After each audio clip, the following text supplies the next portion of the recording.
Let's check in with our friend John Cardillo. He is a former NYPD officer, now a Florida resident, which comes into much of our discussion these days, and also a TV host, radio host, and commentator on the right.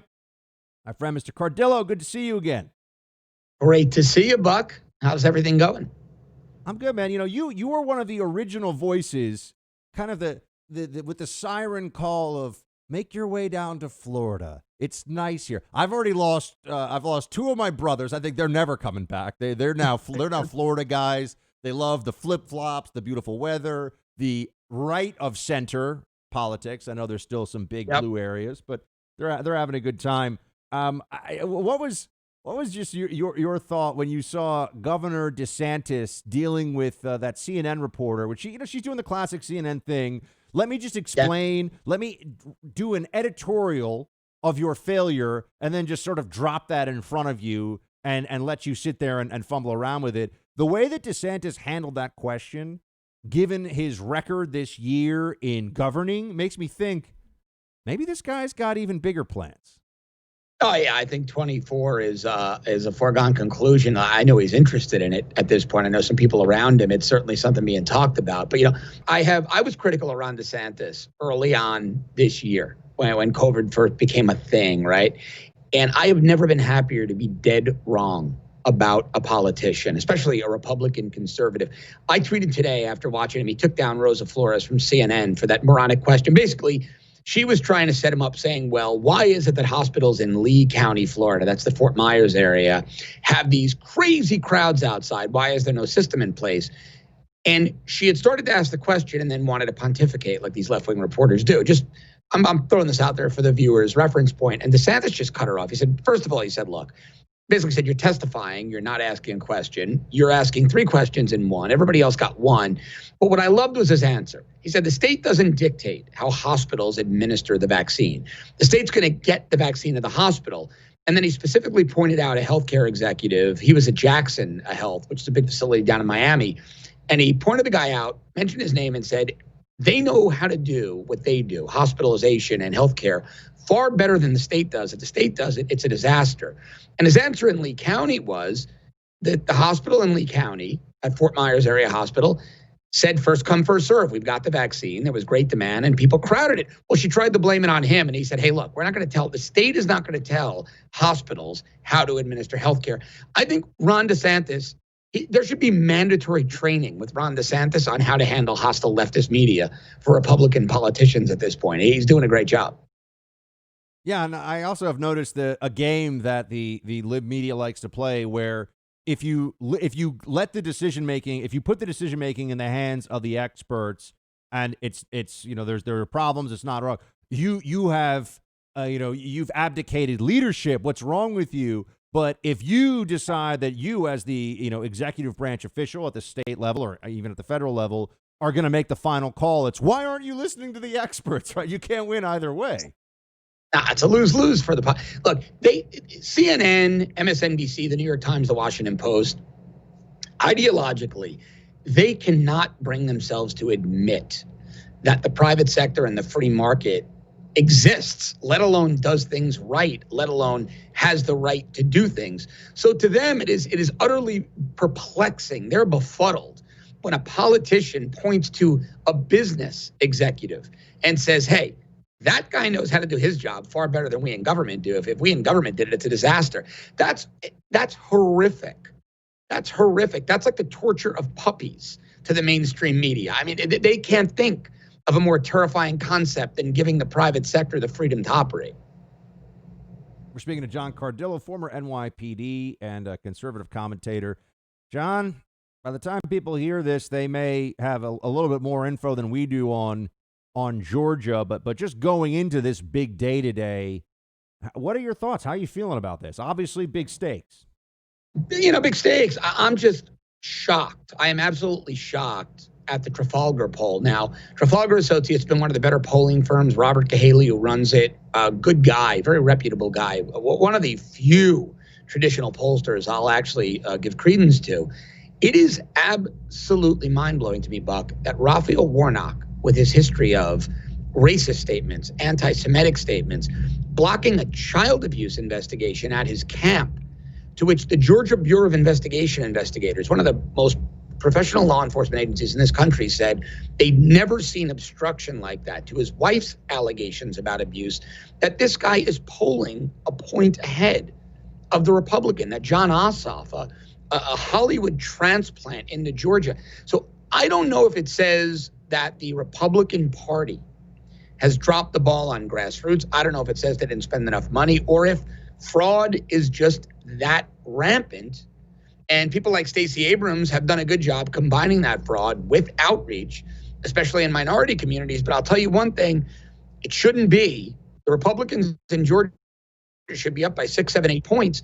And we need to do a really, really thorough postmortem on how the Republican Party, from the GOP to the National Republican Senatorial Committee, these fundraising entities, have operated throughout this election cycle. I think it's abysmal that we're where we are. And I'm concerned that we might lose the Senate. We might wake up tomorrow to Leader Schumer. But even more concerning, Buck, last point on this, why are we now being told yet again that we might not have the results of this election tonight, that it might take weeks? What is this new precedent where we can't count an election on election day? And you've got the Georgia Secretary of State Raffensperger acting very petty, acting questionably. He was interviewed by Martha McCallum on Fox, and his answer seemed like it was a grudge match against him and David Perdue. Something really isn't right in Georgia. And I believe that this is going to be Brian Kemp and Raffensperger's last term in politics. I don't think either one of them survives a primary in 22. And what do you think about the president's continued, what do we call it now? I mean, he's not conceding, he said last night at the rally. We've got Senator Ted Cruz along with, I believe, more than 10 now, because Loeffler said that she would also, if she is able to, she would also stand with the president on this one, or she will. I mean, she's already said that she'll do that, because I guess it'll happen this week. So what exactly, what do you think happens as a result of this demand for the 10 days of further investigation into the presidential election vote situation in Georgia? I hope something will happen. I don't think anything's going to happen. Look, the Democrats have the majority, right? So back in 2016, I think it was 6 or 7 Democratic senators objected to Donald Trump's election. Donald Trump was inaugurated on January 20th. Barring, the Hiroshima, the fat man and little boy nuke level of evidence that would be required to overturn this, barring that coming to light today and tomorrow, that would force our entire judicial system, DOJ, the courts, Congress, into action. I don't see anything changing the outcome. And unfortunately, I think we're going to endure a Joe Biden presidency for a little while, then a Kamala Harris presidency until 2024. Because if this smoking gun evidence existed, if this nuke level evidence existed, it would have been presented already. DC leaks like a sieve. You and I are in this business. We know how that goes. It wouldn't have been under wraps. I think the awareness is great. I love that a few million people are showing up in DC tomorrow. I think we could shine a bright light on election fraud. We can make some changes in the party, more America First people. But I just don't see the results of this election changing. I'm disappointed, because I really do believe, and I know you do too, and we've talked offline about this extensively, that there were intentional distortions and essentially subversions of the electoral process by Democrats in this election year, so that it would be very easy to commit fraud, and also, and this is the critical point, very hard to prove it. That said, I also think that they needed we needed a clear, bright red line caught fraud moment in this to blow the whole thing open. And I'm not even willing to. It's not that I don't think that happened, John, but the inability to find that, and I know it's a short period of time. Everything else, it's not what you know, it's what you can prove. That's right. Yeah, look, you and I have agreed on this for months. We spoke about it. We saw each other last week, had dinner. We spoke about this. The problem is, and I'm going to place blame right here, and I'm going to name names.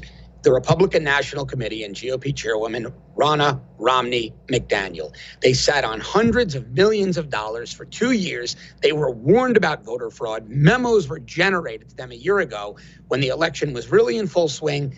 They did nothing. They did nothing until the president deployed lawyers on election night, not even election night, the next morning at about 5 a.m. is when he really weaponized and actionized Rudy Giuliani to put a legal team in place. The RNC could have had a preemptive legal strategy. They could have had mathematicians, statisticians, litigators, election law experts, constitutional scholars. They should have had all that in place for the last year. They were warned for 2 years. They saw Russiagate. They saw the nonsense, the impeachment sham. They did nothing.